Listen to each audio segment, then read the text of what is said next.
such a nice Texas day to go and visit dealerships when nobody's working there because it's Sunday. It's been almost exactly 2 months since our Maserati Ghibli was totaled on a Turo rental. And though that really sucks, it's time to start looking for a replacement. And what better way to do that when nobody's gonna be at the dealer, so we can record as free as we want to, and we won't be pestered by any salesmen. Because let's face it, HP knows more than most of the guys at any dealership we would go. It's like the episode of Parks and Recreation whenever Ron Swanson says, I know more than you. Hi there. Is there a project you're working on? I know more than you. All right. Starts up 35% of the time, all the time.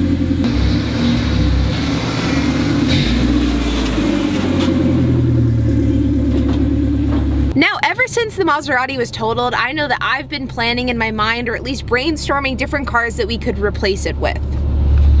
Now we know we don't want a car that incentivizes speeding like the Maserati Ghibli did, so looking at like a luxury SUV or an electric vehicle or, I don't know, even a classic car. There's just so many different options, and to be honest, we don't know which route to pursue. But before we can do any of that, we have to get some Texas tea. It's hot outside. It's not that hot. It's hot enough. It's 84 degrees. Lay off of me, I'm hot. So the cars we're gonna look at today are gonna be in the luxury SUV category. What we're actually gonna go see. Did you already drink all your tea? Irrelevant, and yes. And the first one we're gonna look at is a Maserati Levante. And we think this dealership has one. We're not exactly sure. They also have a really giant parking garage. It could be it's not this dealership, it's the one next door. Or that one. Or that one maybe, who knows? I see it in the distance. Where? In the distance. Oh, I see it. Now this is Maserati's first take at making a luxury SUV. And it's only fitting that we look at it because we liked our Maserati. We just didn't like how fast it went. Though this does have the same engine, I don't think a lot of people really want to speed in this car so much as just put luggage in the back. Inside, it actually looks very, very similar to our Maserati. It is exactly the same. This is even the same trim level. Now, like HP said, I really like this car because I was a huge fan of our Maserati Ghibli, and I think that this car truly is like the best of both worlds. It has the name tag Maserati, which I think really warrants a higher price to renters. It is a luxury car, but I do think that the SUV aspect will limit people. If you are a 21-year-old rapper like the guy who totaled our car, an SUV just doesn't flex the same way that a sedan does. Agreed. And I really, really like this model. I love the white color. We actually wanted to get white for our Maserati, but we couldn't find one, so we settled for gray. But the one thing I do not like is this chrome grille. Though, of course, if we were to go this route, it wouldn't have to have the chrome grille. Next up is looking at Mercedes-Benz, which conveniently, this dealership has a lot of them. Now, the hard part though is that Mercedes makes like 4 or 5 different SUVs, and they're all kind of somewhere close to the Maserati size. So we've got a few options to choose from. And because our current 2009 Mercedes-Benz C-Class does pretty well on the platform, we thought we'd take a look at, you know, Mercedes-Benz SUVs. Maybe they might have something to offer.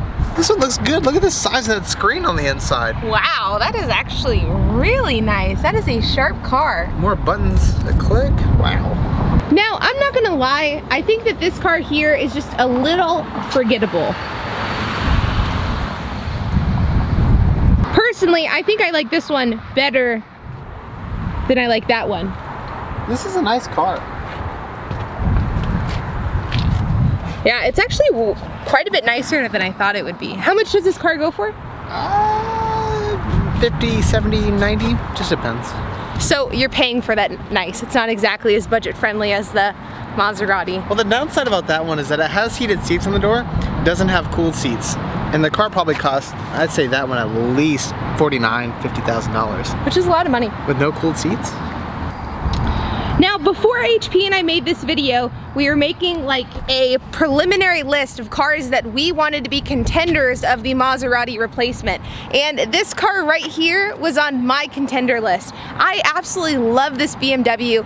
I would argue that this is probably one of my favorite luxury cars on the road. The downside about this one though is that I'm pretty sure they start at like $70,000 or $80,000. And this one in particular, I'm not a fan of. It's not very appealing looking. It's way bigger than that Maserati is, even though it only holds 5 people. It just doesn't make sense.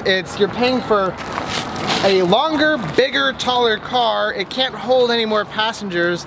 It has a sports coupe end, which is kind of cool, but not for like $90,000. I'm out. I think this car looks dramatically better than this car. Now this is kind of cool because this dealership actually does have a lot of different brands very close to it. That was a used car lot, but now we're in the Alfa Romeo area. This is Alfa Romeo Plano. Now the Stelvio is actually a pretty good contender. This is Alfa Romeo's first try at a luxury SUV, and these are pretty cool. They're very sporty looking. They're different because they're not like a typical German SUV. It's like the Maserati, you know, Levante. It's Italian. So the downside about these cars is that Alfa Romeo played this a little too safe. They have a pretty powerful platform on some of the models, but the insides are very bland. Not a lot going on compared to like the Mercedes Benz or really like the Levante. Now that we saw those, let's go take a look at another dealership for a car that we're looking at. And that brings us to Porsche. Interesting fact, HP actually used to work right over there. At the Audi dealership. It was his first job in cars. But then apparently taking someone's Audi R8 on a test run isn't allowed. So this is the big boy, but we're looking at this little boy. This is the Porsche Macan.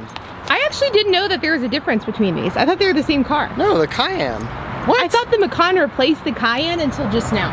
The Cayenne's been around since like 2009. I thought that the Macan replaced the Cayenne, like literally until the second. Or 7.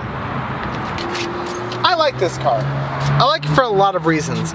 For one, it looks like a Porsche on the inside. It looks like a Porsche on the outside. And it wears the Porsche badge. And I think that alone is good for bringing in a high rental price per day. That is why I like the car. To be honest, I think that Porsches are a little boring looking, like this specific model. Actually, I kind of think all Porsches are a little boring. This is something HP and I've always disagreed on.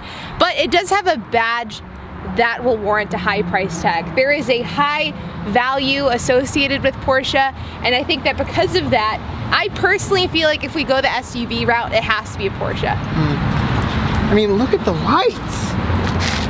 Look at the lights. Light. What am I looking at? It's just unique. But here's one thing too. Perfect timing. So we have a Mercedes-Benz right behind you, and that's a pretty equivalent model actually, that trim level, to this Porsche right here. So I think just looking on the outside, looking at the inside, we can get a pretty good comparison of why the Porsche is actually a better buy. So looking at the inside, this is not the exact model we looked at over at the other dealership. This is the littler modeler, the GLC? Got it. So it is the GLC. And if we look at the inside, it is kind of a little bland. It does look like a Mercedes-Benz, but it's more luxury than kind of a sport luxury. And comes with a free Coke. Oh, look at that. I actually like this interior. It's like pretty nice looking. I don't know, I think that it's pretty comparable to the Porsche. It's luxury. Okay, so say they're the same exact price, which one are you getting? Porsche. That's what I'm saying. To be honest, I'm just like not super married to the idea of getting a SUV. I think that the key to conducting a good or successful second experiment that could potentially earn more than these low-end economy cars is having a high perceived value. And I just think that you don't get that with, you know, luxury SUVs, even a Porsche. Yeah, I think you're wrong. And I think people really look at a Porsche, just the logo itself, and think, one, money. Number two, even if it doesn't have more interior space to sit in, they're gonna look at an SUV and say, that's that's exactly what I'm looking for, and it's luxury. So, I think you're wrong. We'll see. But this is not the end of us searching for the car to replace the Maserati with. At the end of the day, we don't know which car we want to replace it with, and even if we did, we probably won't buy until closer to like Q3 or Q4 of this year. So we definitely have a couple of months to search. But guys, as always, be sure to hit that like button, hit that subscribe button, please, and hit that notification bell, and we'll see you on the next episode.